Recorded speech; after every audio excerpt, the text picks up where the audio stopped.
So hello guys, this is Fiber Tech and Tips. Nandito naman ulit tayo sa ating panibagong vlog. Sa vlog na ito, edition, meron tayong HP Smart Tank 615. At ang kanyang problema is paper jam. So probably meron naka-jam sa ilalim at same as usual, titingnan natin. Alright, okay natin per hide. So naka-jam yan, ayan o.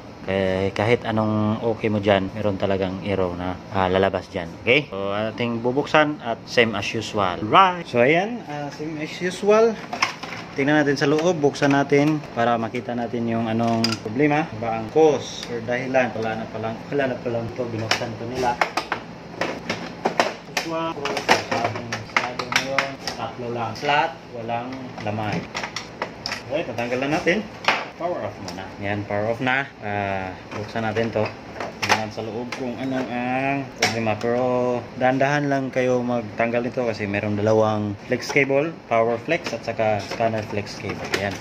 Ito yung dalawa. Okay? So, ating imbestigahan kung bakit siya nag-paper jam. So, ayan guys. Ito yung sa loob niya. Buksan na natin. So, ngayon, okay. Try natin. Dito. Yan na muna natin to. Ayun. Ayan. Kita ko na yung problema.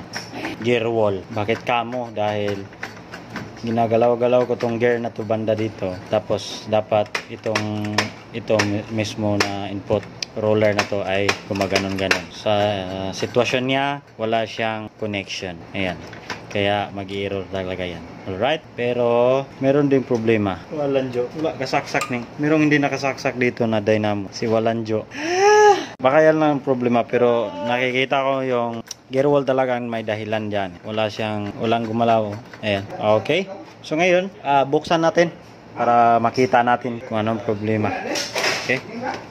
So, remove natin to. Binuksan na nila eh. Kaya ayo, tingnan nyo. Meron dito banda wall, hindi nakasaksak. Ito dapat to dito. Nakalimutan isaksak, pero sige, correct natin. Tanggalin muna natin tong mga board. Delete to tagatanay, tubigon to. Pagka nice gur, ang screw sa pang plastic gibutang lagi ibaylog pang plastic gibutang sa steel. Ang steel buka lagi binaliktad. Ay gaganda silog. Gibuhat gud. Masulod ron. Isa lagi gaabre Sino kayang bumukas nito? Binuksan tapos mali-mali. Try nilang i-repair. Kaso hindi nila gabay kung paano. Di hands up binigay sa service, which is tayo. So, i-correct natin to. Diba? Paano yan paganahin yung pinakasaksak?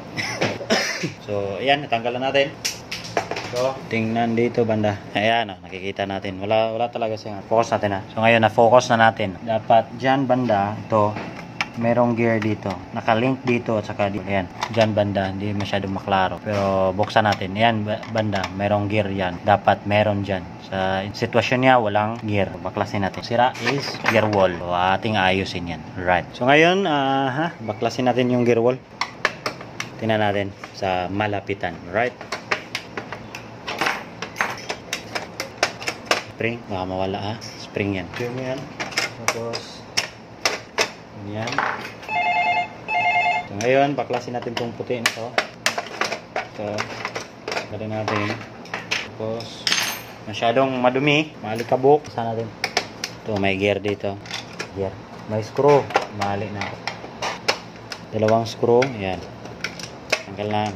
Buksan natin. Tulog pa. At ang salarin. Ito ang sinasabi ko. Dapat gear siya dyan. Focus natin. Dapat meron siyang gear dito banda. Ayan, makikita nyo naman. Putol. So, ating gagawin, modification. Dahil probably out of warranty na to. Modification lang. Ganyan Alright. So, ayan guys.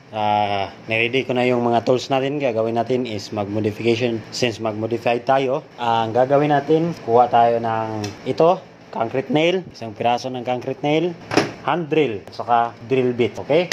Ang gagawin natin is bubutasan natin. At ating bubutasan ang dito banda. Focus natin. Ayan, dito diyan banda bubutasan natin at ang gagawin ng concrete nail is diyan ilagay natin. Ayan, diyan ilagay natin ang concrete nail. Di maklaro. Ayan, diyan natin ilagay tapos yung gear ibalik din natin diyan. Alright, so gagamitin natin ang hand drill at saka drill. Alright. So ngayon, lagyan ko na ng drill bit. Drill bit lang pala. Tapos naka-plug in na rin ating bubutasan na. Alright. lang. So instead, yung ito ang gagawin natin, ito na lang. Alright.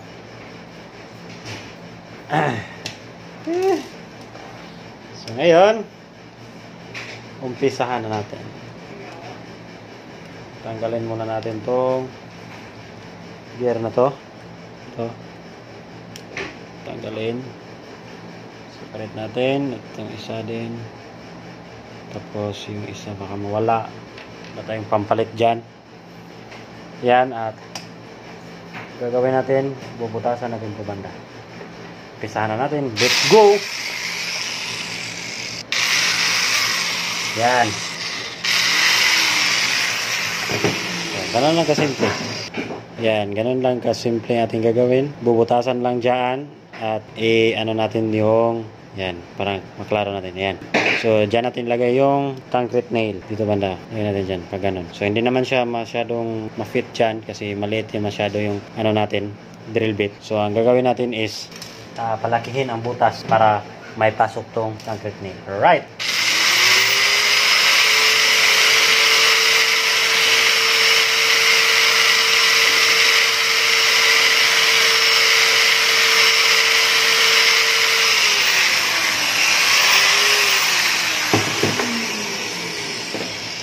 Ayan, parang ganito siya, di ba? Tapos ilagay natin yung gear diyan.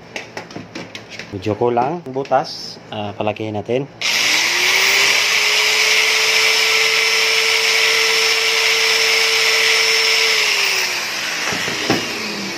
Mukhang pwede na to.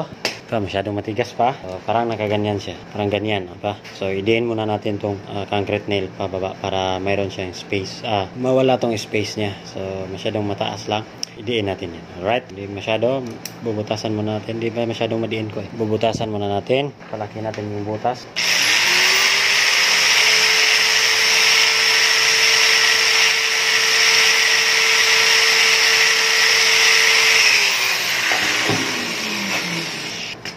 Okay na to. Try natin. Kuha tayo ng pampukpok. Try natin pukpukin. Palakihin pa natin.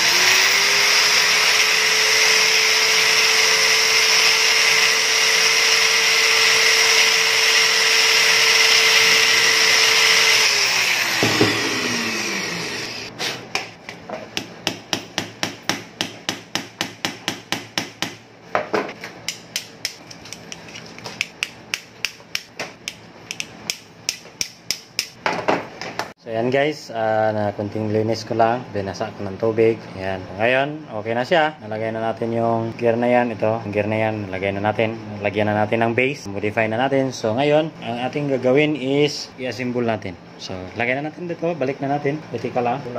Ngayon, ito, hindi ko nalinisan. Sige lang, lagyan na natin dito. I-assemble. Bitin. Yan. Tapos, lagyan natin ng screw para ma-ano natin, secure. Ayan, dalawang screw lang dito banda at saka dito sa likod. Ayan, diyan butas. Ayan, lagyan na natin. And next is assemble na. Ngayon, mag-assemble na. Ano na lang, tingnan nyo na lang kung paano ko in-assemble. Right, marami naman akong tutorial dyan. Gusto nyo naman step by step kung paano. Or pwede naman ngayon. Observeran nyo itong ginagawa ko. Ayan. Lagyan na natin. At tapos, spring. Kinuha natin spring dito banda. Dapat mayroong spring yan. Magkabilaan dito at saka dito banda. Para hindi tayo maka-encounter ng paper jam. Yan. Ngayon, kuha na natin. Nalagay na pala. Secure para tayo dyan. Okay? Sige. So, ayan guys. Lagyan na natin yung cover. Dito na naman tayo sa carriage assembly. AKA carriage assembly. Ayan. Inyo lang ito, tatlong screw para secure. At yan na screw na yan, focus na rin. Yung screw na yan is design para dito banda. Yan. Sunod natin main board, system board, yung PCA, yung tawagin. Okay. So ngayon, lagay natin. Ayusin lang natin. Ayusin lang natin to para secure natin main board. Ngayon, tapos na dito. So, ito namang blue latch natin. Ayusin. Buksan. Spring. Sarado. Ngayon, yan okay na. Sarado na. Try natin ibalik tong ano niya, top cover. Tingnan natin yung paper jam na error. Kung bumalik ba. Hindi, ako dyan. Lima na to. Right? Lagyan natin. Yan. At power up. Right. Ayan, nag-power up na. Okay, power up na siya. Tayin lang natin na mag-boot up. Ayan guys, out of paper. Sabi niya. Tingnan natin kailangan. So, yan ang error niya. Load paper. Wala daw papel na detect niya. Wala daw papel na detect. So, hide natin yung hindi na lumalabas yung paper jam. So, kasalukuyan, ang kanyang estado ay ganyan na. Wala na siyang error. Nalinis na natin, na-eliminate na natin yun dahil yung gear wall is sira. Okay? So, ngayon, ating testingan kung mag-print ba siya. Right? So, ngayon, nalagyan na natin ng papel. Try natin mag-print dito. So, test print muna tayo. Doon tayo sa approach menu, tapos code number 10. So, yan. Nag-print na siya. Buksan natin tong output tray. Yan. Makikita nyo naman ang atwa. Yan. Mayroong papel. Piprint. At tingnan natin dito sa output tray kung lalabas ang papel dyan na matiwasay. Right. Paper jam eliminated. So, tingnan natin yung printhead kung best quality ba. Alright. Antayin natin matapos. So, yan. Nakuha na niya ng papel. Piprint na siya. Tingnan natin dito sa output tray. Naka-quiet mode. Yun. Match. Alright. Mayroong problema. Printhead niya. Need ng cleaning. Wala siyang yellow. Kita nyo man. Walang yellow. Tapos, nung print niya is 56,000. Ayan tayo. Basta umabot tayo dyan sa ganong karami. Yung gear wall natin ay masisil. Right?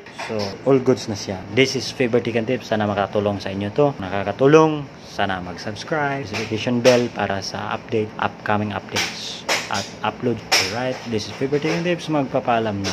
Bye-bye.